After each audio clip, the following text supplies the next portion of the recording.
misalnya nih kita lagi nanjak, lagi ceng-cengan sama teman, lagi latihan gitu kan. Terus tiba-tiba kalau kita nggak kasih alarm, kalau kita nggak kasih batasan, kita tuh bisa bablas. Karena ya kita namanya euforia, namanya kita kompetisi, pasti kan nggak mau kalah kan teman-teman.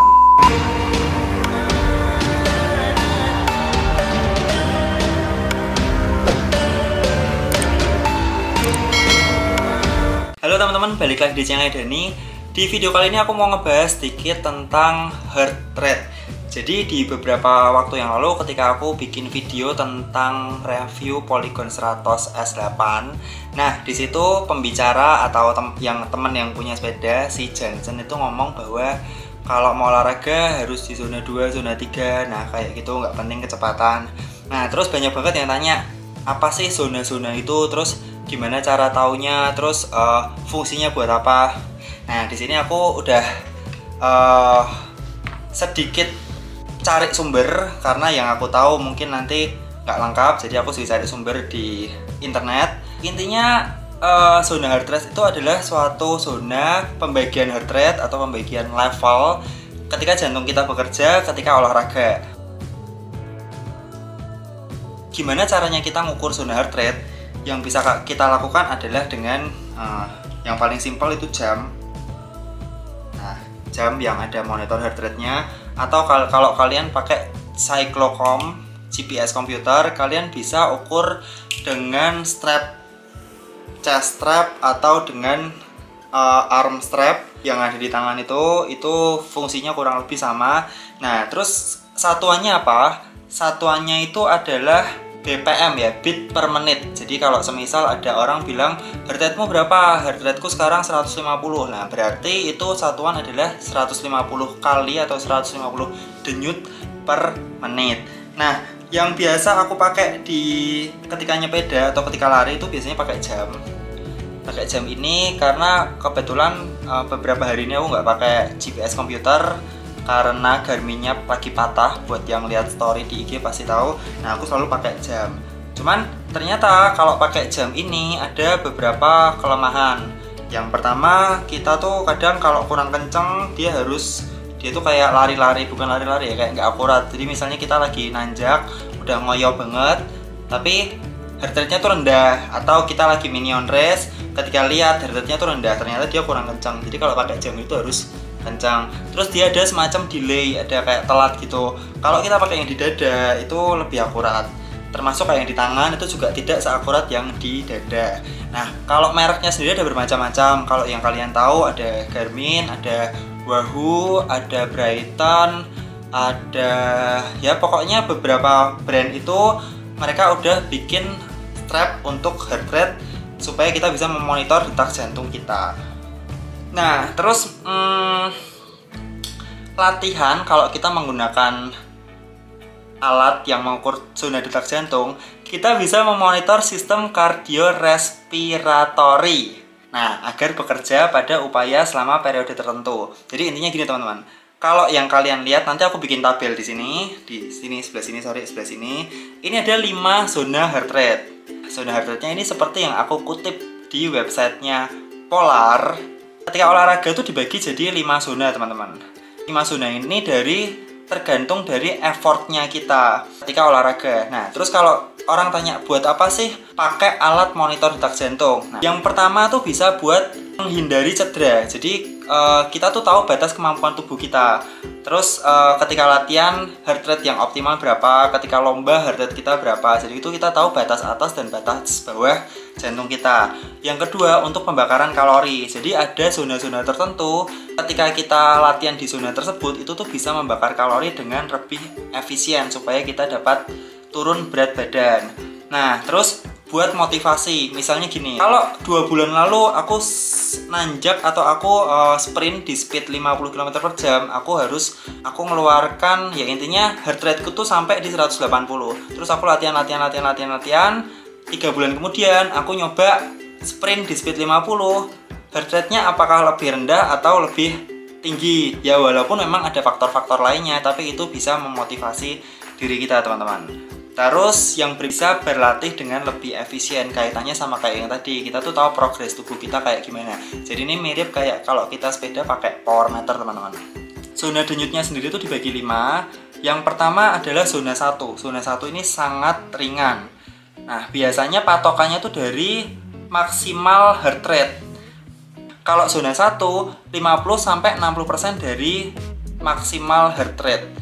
Kalau kita goblok-goblokan atau orang awam, itu biasanya 220 dikurangi usia. Ya mungkin nggak terlalu akurat atau nggak related pada semua orang, tapi itu bisa dijadikan patokan. Kan lebih baik mencegah daripada kalau ada apa-apa ya kan. Jadi misal aku umur 30, berarti zona heart rate atau heart rate maksimalku ketika kita olahraga itu di 220 dikurangi 30, berarti 190.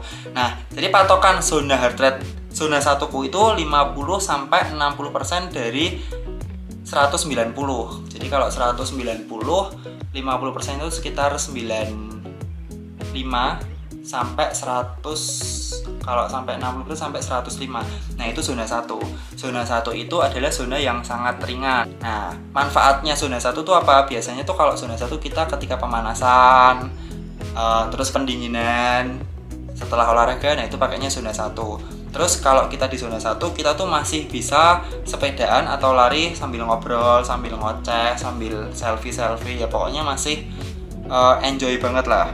Nah, terus berikutnya zona 2 itu berapa patokannya? Biasanya kalau zona 2 itu di 60-70%. Kurang lebih ya, kalau di aku itu sebenarnya bisa dilihat di jam sih teman-teman. Karena aku pakai Garmin, dia tuh udah ngukurin zona-zona heart rate pemakainya. Biasanya patokannya dari algoritmanya si Garmin itu sendiri. Bentar, aku cari dulu zona heart rate-ku. Nah, ini teman-teman. Ini nanti aku screenshotin juga ya. Zona heart rate-ku yang kedua, zona 2 itu di 114 sampai 132 BPM. Nah, kalau ini tuh kita rasanya kayak ringan, easy gitu. Nah, kalau di zona 2 ini adalah salah satu zona yang paling efektif buat membakar lemak, zona 2 dan zona 3. Rasanya tuh kita ya masih bisa itulah, masih bisa ngobrol, masih bisa gowes sambil satu tangan, sambil ngajak ngomong orang, pokoknya masih ringan banget lah. Terus dianjurkan untuk semua orang pada sesi latihan panjang. Misalnya kayak buat endurance tuh zona 2 tuh oke banget, dianjurkan banget. Terus buat recovery, jadi kalau kita habis latihan berat terus recovery ride atau recovery run itu dianjurkan pakai zona 2 teman-teman.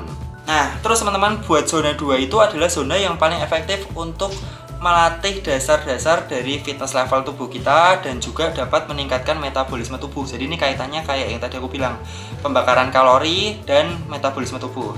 Berikutnya di zona yang ketiga. Zona 3 itu termasuk di zona sedang. Indikatornya sekitar 70-80% dari maksimal heart rate. Jadi kalau aku 190, zona 3 aku itu di sekitar 133 sampai 151 beat per menit. Zona 3 ini dikatakan sebagai zona aerobik.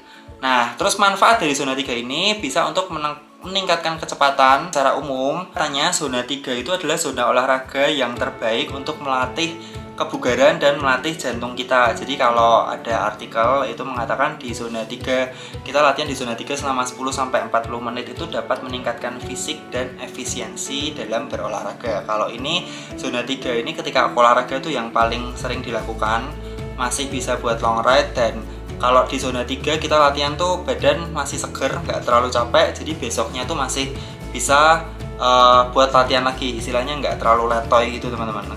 Oke, itu kalau zona 3. Berikutnya zona 4 teman-teman. Zona 4 indikatornya ada di 80-90% dari maksimal heart rate. Kalau aku ada di 152 sampai 170 beat per menit. Ini termasuk zona threshold. Manfaat ketika kita berlatih di zona 2 itu adalah meningkatkan kemampuan untuk mempertahankan ketahanan kecepatan tinggi. Jadi lebih ke latihan speed, latihan interval atau tempo training, tempo run, tempo ride. Nah, itu pakai zona 4 biasanya. Nah, terus zona 4 ini lebih dianjurkan kepada atlet yang berpengalaman untuk latihan tahunan. Jadi kalau kita mau latihan buat tahun depan, buat 2 tahun lagi. Nah, ini termasuk dalam program latihan. Mungkin lebih detailnya para coach-coach yang bisa menjelaskan ya. Nah, terus kalau di aku, pengalaman zona 4 itu zona yang paling sering dipakai ketika kita rada semi kebut-kebutan. Jadi kalau ikut minion race, itu aku pakai zona 4. Ketika nanjak ke Kelangon kalau ngebut ya itu aku pakai zona 4. Nah, terus yang terakhir adalah zona maksimum atau zona 5. Zona 5 ini 90-100% dari heart rate. Jadi, kalau di aku maksimal heart rate-nya 190, kalau pakai indikator umur itu, maka aku ada di 171-190 beat per menit.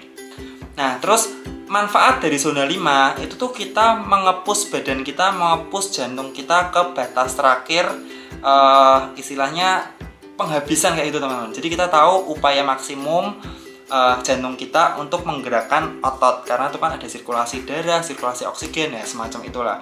Nah, terus zona 5 ini dianjurkan untuk kalian yang benar-benar latihan speed, untuk zona-zona yang pendek, misalnya sprint training, sprint lari, sprint sepeda, dan juga banyak olahraga lainnya yaitu. Tapi kalau zona 5 itu, kalau aku biasanya latihan cuma seminggu sekali. Misalnya nih, lari atau sepeda ya, yang speed itu seminggu sekali baru dianjurkan latihan zona 5 atau zona tinggi. Karena rada bahaya buat jantung dan rada bahaya buat kita. Mungkin teman-teman yang udah ahli bisa koreksi ya, karena ini juga aku dari sumber yang aku dapat dan dari pengalamanku. Nah, terus kalau di zona 5 itu untuk long run atau long ride itu tidak disarankan, walaupun kadang kita kebablasan. Tapi somehow buat beberapa penghobi bisa dapat di zona 5 juga gak gampang. Misalnya gini, kayak aku nih, zona 5 sepeda, aku di zona 5 sepeda sama zona 5 lari, intinya di 190 bpm itu lebih gampang reach atau gampang dilari. Karena kalau di sepeda kita tuh lagi muter, terus pengen nambah lagi, nafasnya masih enak, jantungnya masih enak, tapi ternyata kakinya nggak kuat. Jadi power atau strength ototnya belum mumpuni buat nge-push jantung kita lebih. Jadi kalau di sepeda aku tuh paling maksimal di 185, 100 ya itu udah maksimal banget. Tapi kalau di lari teman-teman, nge-push interval jadi 400 meter secepat-cepatnya, speednya kayak speed maratonnya Kipchoge, pace 2 gitu, itu bisa dengan mudah nembus ke 200. Nah, terus apakah boleh ngelebihin dari batas maksimal? Aku bukan ahli, tapi so far aku tidak masalah buat kalian yang nggak ada penyakit jantung ya. Karena aku bolak-balik kalau lari itu tanpa sadar nyentuh di atas 190, walaupun secara umur aku 190. Jadi nggak kerasa tuh tiba-tiba, wih udah 200, wih udah 205. Tapi kalau dalam latihan atau ketika kita euforia atau rest itu tuh kadang nggak kerasa teman-teman. Jadi ada baiknya kalau kalian latihan, kalian bisa pasang alarm di jam atau di cyclocom, supaya kalau udah nyentuh zona 4 atau zona 5 itu bisa bergetar. Jadi misalnya nih kita lagi nanjak, lagi ceng-cengan sama teman, lagi latihan gitu kan. Terus tiba-tiba kalau kita nggak kasih alarm, kalau kita nggak kasih batasan, kita tuh bisa bablas. Karena ya kita namanya euforia, namanya kita kompetisi, pasti kan nggak mau kalah kan teman-teman. Jadi kita geblas gitu, asal genjot terus, tiba-tiba udah heart rate-nya udah tinggi, udah 190 padahal umurnya udah 40. Nah itu tidak dianjurkan. Mungkin pada saat itu nggak apa-apa, tapi efek jangka panjangnya, nah itu aku yang nggak tahu. Terus buat kalian yang ada riwayat penyakit jantung atau asma tuh kayaknya perlu tanya ke dokter jantung kalian gimana sih latihan yang benar, atau perlu tanya yang coach yang benar-benar berpengalaman supaya nggak ngeblas. Soalnya kan kita tahu banyak banget temen atau rekan yang kena sakit jantung tiba-tiba padahal tuh kayaknya tuh badannya seger, bugar, sehat. Nah ini ada sekilas info dari mamaku. Oke teman-teman, mungkin gitu penjelasanku tentang zona heart rate kali ini. Sekali lagi mohon maaf kalau belepotan karena ini aku cukup mendadak. Dan kalau ada yang mau ngasih masukan, mau ngasih tambahan atau mau tanya, langsung aja tulis di kolom komentar di bawah ini. Pokoknya segala masukan aku tampung. Terus buat pembahasan berikutnya yang mau request tulis juga di sini, tapi aku nggak janji. Ya karena kalau yang teknis-teknis kayak gini tuh harus benar-benar belajar biar nggak menjerumuskan kalian semua. Oke, sekian video kali ini. Sampai jumpa di video berikutnya. Tetap sehat dan tetap semangat.